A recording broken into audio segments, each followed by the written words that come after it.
Assalamualaikum warahmatullahi wabarakatuh. Kembali lagi bersama Bang Joy di channel situs Misteri. Bagaimana kabar kalian hari ini? Semoga selalu sehat, diberi keselamatan, dan diberi kelimpahan rezeki. Oke, untuk kali ini Bang Joy akan menceritakan sebuah kisah yang diambil dari Twitter, dari tulisannya @bacahoror. Sebuah kisah yang berjudul PKL di kantor bangkai. Tapi sebelum itu, tekan tombol like video ini dan jangan lupa subscribe. Juga aktifkan lonceng notifikasinya agar kalian tidak ketinggalan cerita seram dari Bang Joy. Oke, penasaran kan? Langsung saja kita masuk ke ceritanya.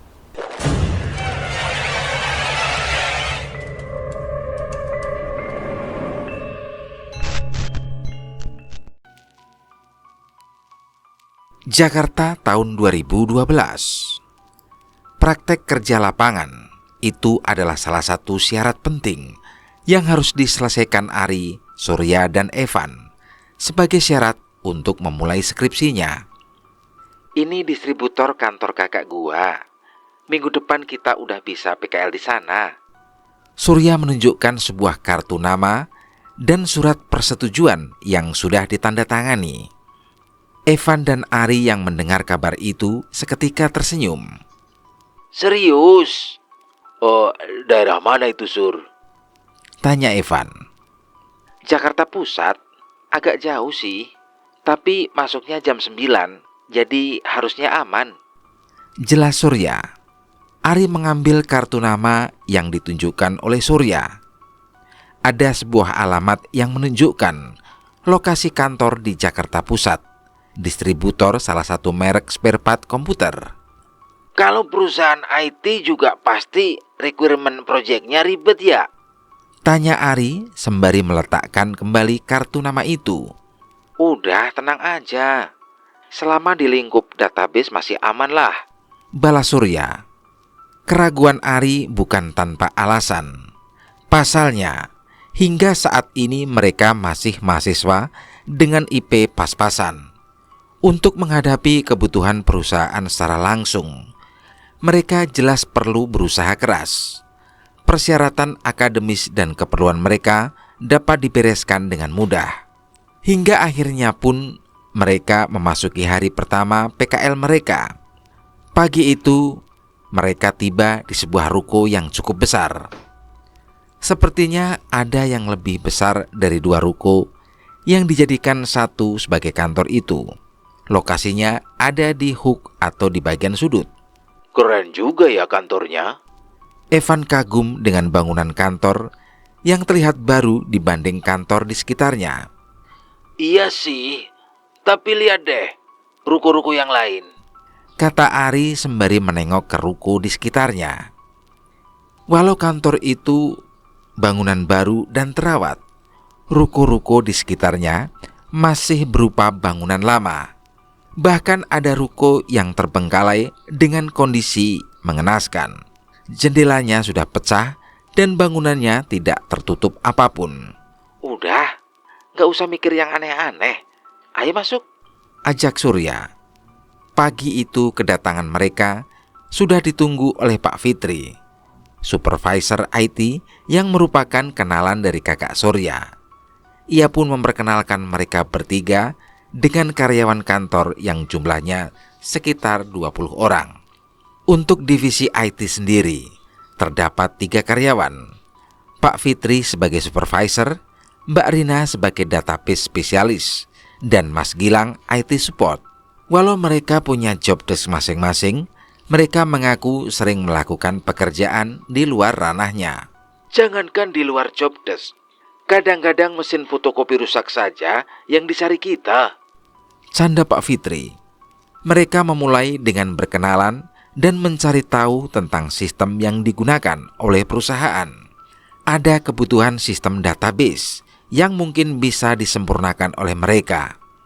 Saat sedang memperhatikan alur konsumen di ruang tunggu, tiba-tiba mereka melihat seseorang berlari dengan terburu-buru keluar dari kantor. Ari pun penasaran. Ia mengintip orang itu melalui pintu kaca dan mendapati Orang itu muntah-muntah di luar kantor. Ia menoleh ke arah kantor dengan wajah pucat, seolah takut akan sesuatu.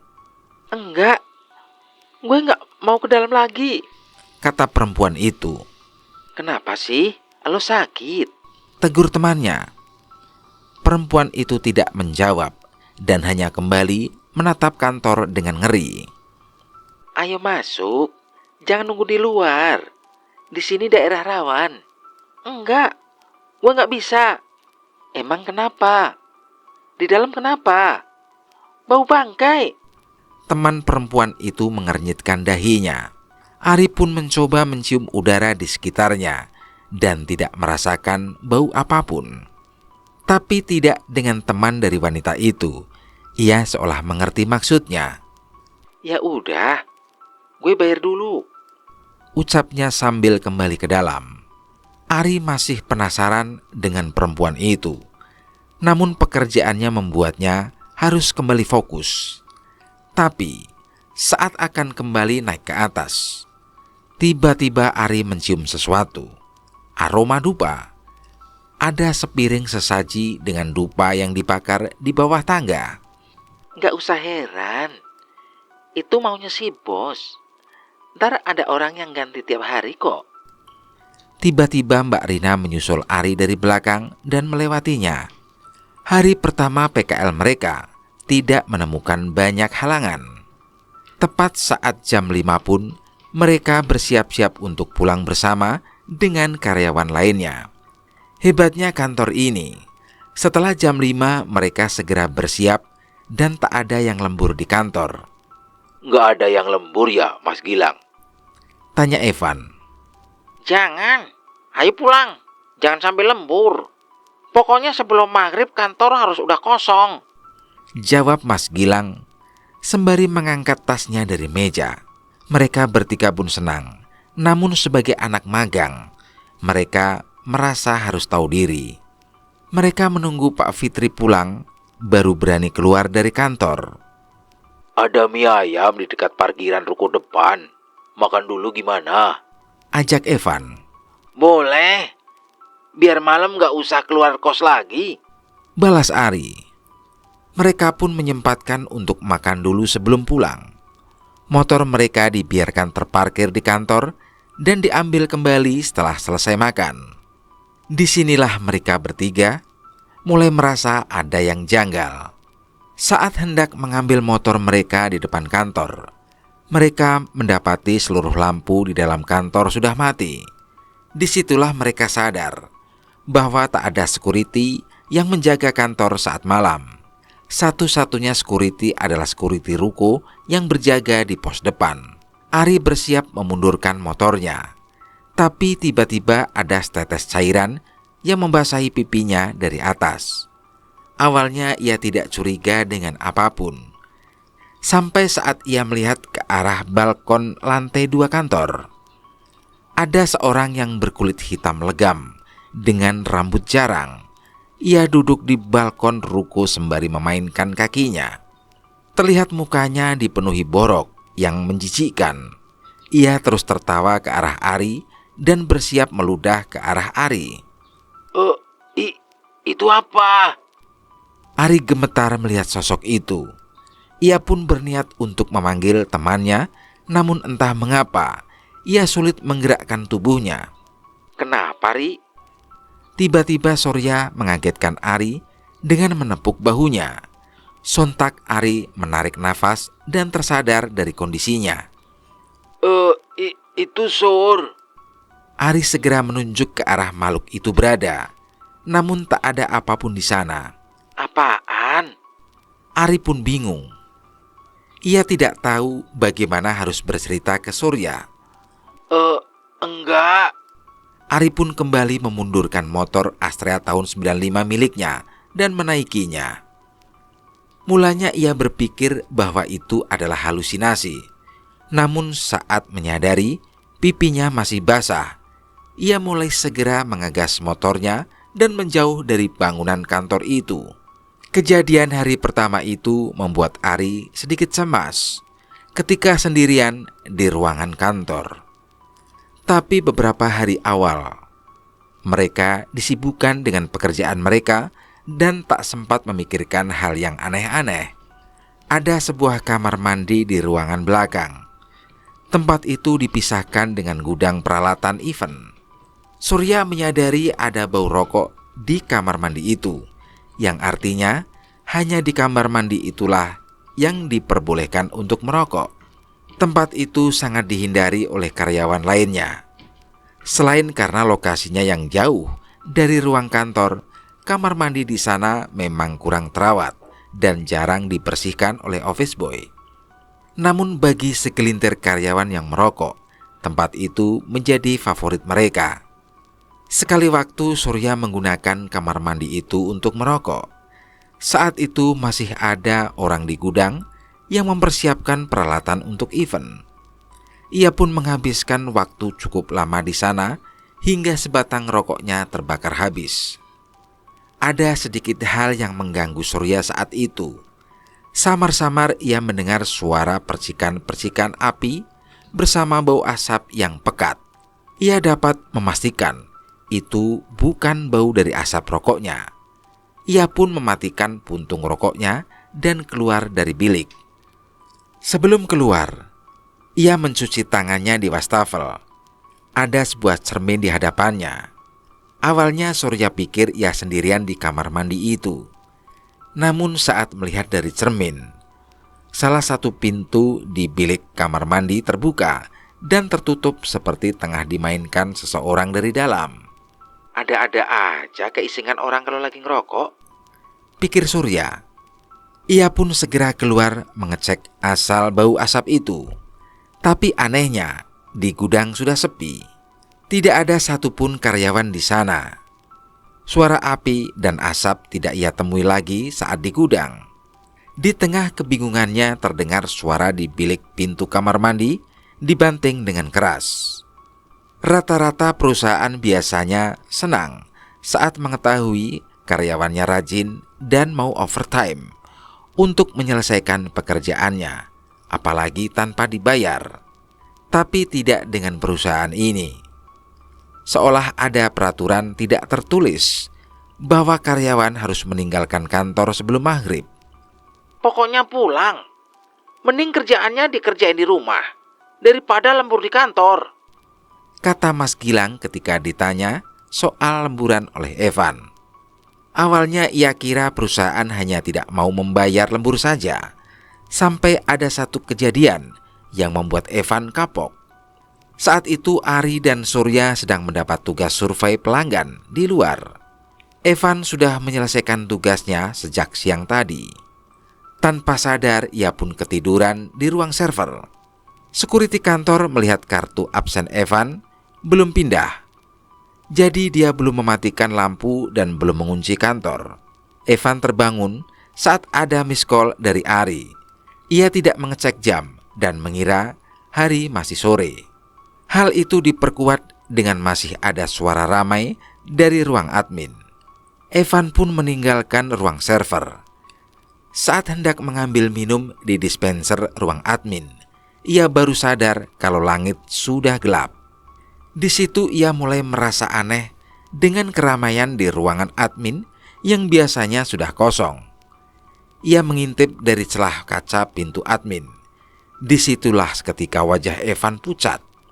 Ruangan admin dipenuhi sosok-sosok yang tidak pernah ia sangka akan ia lihat.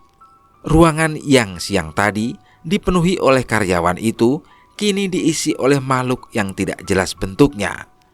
Ada yang merayap di langit-langit ruangan dengan rambut panjang yang menjuntai.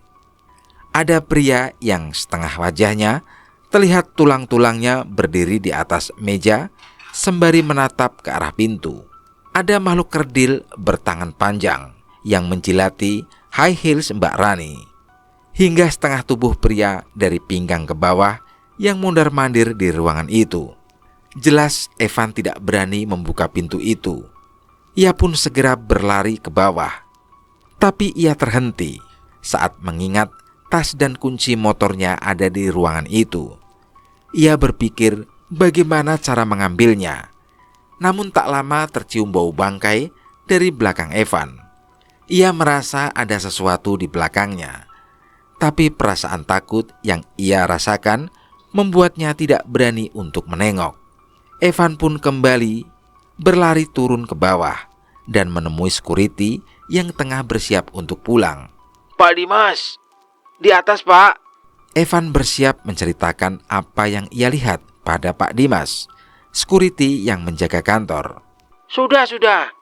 Jangan cerita di sini. Ke pos ruko aja. Balas Pak Dimas itu seolah tidak heran dengan ekspresi Evan. Pak Dimas mematikan lampu lantai 2 dengan sebuah saklar yang sepertinya dengan sengaja dibuat di lantai 1 juga. Ia pun mengajak Evan keluar dan mengunci kantor. Evan keluar dari kantor hanya dengan membawa telepon genggamnya saja. Bahkan Pak Dimas pun enggan dimintai tolong untuk mengambilkan tasnya. Mending saya anterin Mas Evan pulang daripada ngambilin tas Mas Evan di atas, kata Pak Dimas. Di pos Satpam Ruko, Evan diwawancarai oleh Pak Dimas dan Satpam yang berada di sana. Nah, sekarang yang kelihatan apa nih? Kata salah satu Satpam yang membawakan segelas kopi untuk Evan. Pak, kok kayak udah tahu?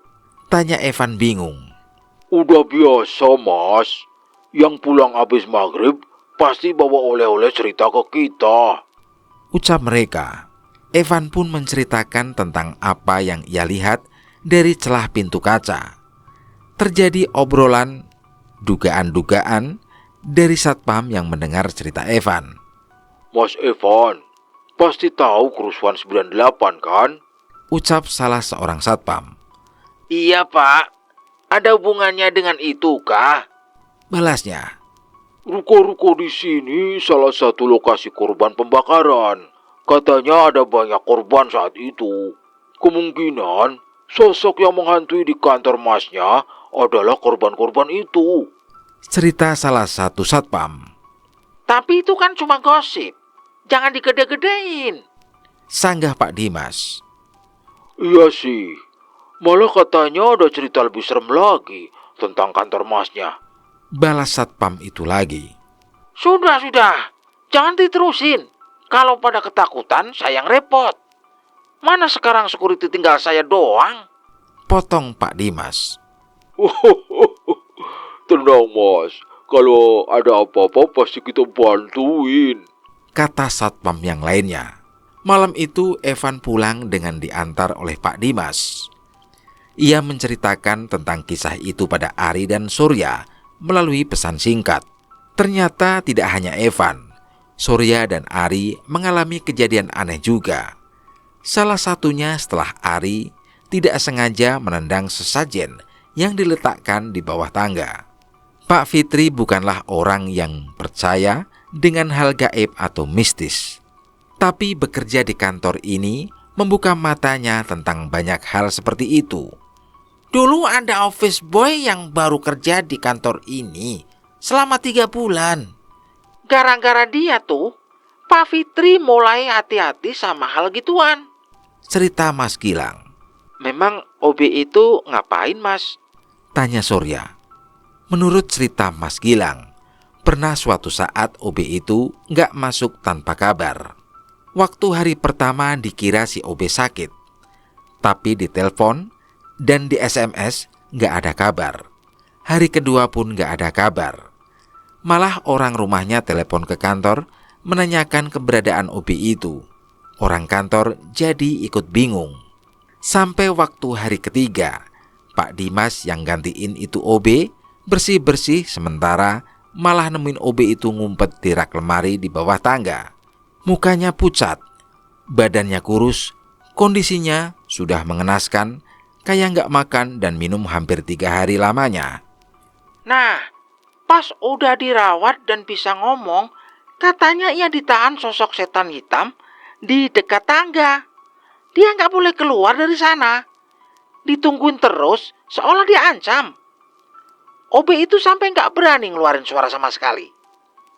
Emang nggak kedengeran suara lemari itu? Kesenggol atau gimana? Tanya Surya. Enggak. Segala bunyi dari tempat itu nggak kedengeran. Malah rasa pingin noleh ke situ aja nggak ada. Semua karyawan ngerasa begitu. Jelas Mas Gilang. Dari situ tiba-tiba ada orang pintar kenalan bos datang. Dialah yang bernegosiasi dengan sosok-sosok di sana. Alhasil, setelah itu di bawah tangga pasti dikasih sesajen di hari-hari tertentu. Orang pintar itu juga yang bertugas mengganti sesajen itu. Setelah Ari, Surya, dan Evan menceritakan pengalaman horor mereka, akhirnya satu persatu karyawan kantor itu pun menceritakan mengenai hal gaib di kantor tersebut. Sial, suatu ketika Surya saat itu sedang membantu untuk membawakan barang dari lantai 2 untuk dimasukkan dalam mobil box. Ia beberapa kali bolak-balik naik turun tangga, tidak sadar menginjak sesajen itu. Surya tidak sadar, ia terus melanjutkan pekerjaannya tanpa menghiraukan sesajen itu. Awalnya memang tidak terjadi masalah. Pekerjaan di hari itu pun ia selesaikan dengan cepat.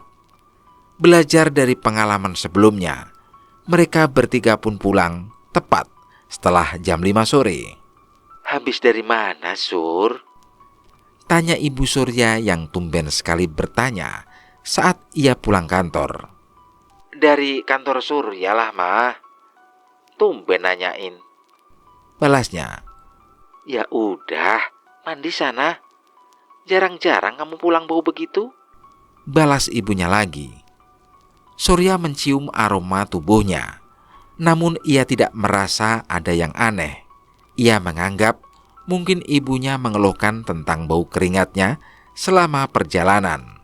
Tak banyak aktivitas yang Surya lakukan setelah pulang ke rumah. Tepat jam 9 malam pun ia sudah tertidur agar besok pagi bisa bangun tepat waktu. Tapi tepat saat lewat tengah malam, tiba-tiba Surya terbangun dengan bau yang sangat menyengat. Ia menatap jam di dindingnya yang menunjukkan pukul 2 dini hari. Ia berusaha mencari asal dari bau itu. Dan pencariannya berhenti di salah satu sudut ruangan kamarnya. Ada sesosok perempuan berdiri di sana. Bajunya seperti bekas terbakar. Tangannya menggantung sebelah dengan daging yang terkoyak. Rambutnya menjuntai hingga ke pinggang dan tersenyum dengan mulutnya yang penuh luka. Surya tak mampu berkata-kata melihat sosok itu. Tubuhnya panas dingin dan pucat seketika. Apalagi saat ia melihat wajahnya, di mana mata dari makhluk itu tidak ada. Bukan rata, melainkan sudah rusak tak berbentuk, hingga tidak terlihat wujudnya. Sontak Surya pun lari dari kamar dan menghampiri orang tuanya. Saat orang tuanya mengecek, mereka tidak melihat apapun. Tapi setiap Surya menoleh ke sudut itu sendirian, ia selalu ada. Besoknya Surya pun demam. Beruntung orang tua Surya tidak kolot dengan hal seperti ini. Ada teman ayahnya yang mengerti dan diajak ke rumah untuk melihat kondisi Surya. Dan benar saja, ia menceritakan keberadaan sosok seperti yang diceritakan Surya. Kamu sudah ngerusak kubur rampe buat dia, Sur. Kata Pak Kusni, orang pintar kenalan Bapak Surya. Saya nggak sadar, Pak. Terus gimana? Tanya Surya. Beruntung yang ikut mbaknya. Kalau yang ikut jagoannya, saya juga bingung nolonginnya. Jelas Pak Kusni. Ucapan Pak Kusni mengingatkan Surya akan cerita OB yang ditahan makhluk setan hitam di dekat tangga. Ia menangkap jangan-jangan itulah sosok jagoan yang dimaksud oleh Pak Kusni. Sudah, ini ada air. Diminum dulu. Ucap Pak Kusni. Surya meminum air itu dan seketika demam Surya perlahan pulih. Perasaan akan sosok di sudut kamarnya pun menghilang. Kalau Mbak Rina ada cerita beda lagi. Mas Gilang tidak bosannya menceritakan kisah tentang kantor ini yang tidak ada habisnya. Mbak Rina diapain, Mas? Gara-gara lembur juga. Tanya Evan. Enggak, malah ini gara-gara kepagian. Jelas Mas Gilang. Kejadiannya sudah lebih dari 1 tahun sebelumnya. Saat itu Mbak Rina datang kepagian karena nebeng dengan kakaknya yang berangkat ke bandara. Pak Dimas juga baru datang saat itu. Ia segera menyalakan lampu, sementara Mbak Rina langsung naik ke lantai atas. Baru duduk tidak sampai 10 menit. Tiba-tiba Mbak Rina mendengar suara langkah kecil sedang berlari. Awalnya dia mengira kalau salah dengar. Sampai akhirnya dia mendengar suara anak kecil lagi tertawa di sekitar dia. Mbak Rina bukan orang yang penakut. Sontak ia pun turun dan menghampiri Pak Dimas. Ia tidak berani naik ke atas sebelum karyawan lain datang. Cerita Mas Gilang itu menemani Ari dan teman-temannya menghabiskan mie ayam yang menjadi menu makan siangnya saat itu. Mereka pun segera kembali dan melanjutkan pekerjaannya. Kali ini Surya tidak pulang dengan motor Astrea kebanggaannya. Ia dijemput oleh sepupunya untuk menghadiri acara keluarga di salah satu restoran di daerah Jakarta Barat. Kamu serius ngantor di sini? Tanya sepupu Ari. Kenapa mas? Angker ya? Ari sudah menebak apa yang akan diucapkan sepupunya saat itu. Bukan angker lagi. Ini mas sarangnya. Balas sepupu Ari. Di keluarga Ari, sepupunya itu memang dianggap yang paling sensitif dengan hal gaib. Ketika ia berbicara begitu, Ari pun tidak heran. Setelah bekerja hampir 2 bulan, mereka bertiga tidak sengaja bertemu dengan seseorang di sebuah warung makan tak jauh dari kantor. Itu, bapaknya itu sempat kerja di ruko kantor kita sebelum dibeli buat kantor kita. Ucap Pak Dimas. Yang benar pak. Iya, kalau mau tanya, tanya aja ke dia. Kata Pak Dimas. Benar saja, rasa penasaran mereka membawa mereka untuk bertanya tentang kantor tempatnya bekerja. Pak Rohmadi namanya. Maaf pak, memangnya benar bapak pernah kerja di ruko yang dijadiin kantor kami? Tanya Evan membuka pembicaraan. Oh, yang kantor Hook itu? Tanya Pak Rohmadi. Iya betul pak. Jawab Evan. Iya? Kenapa memang? Digangguin setan ya? Balasnya enteng. Iya benar.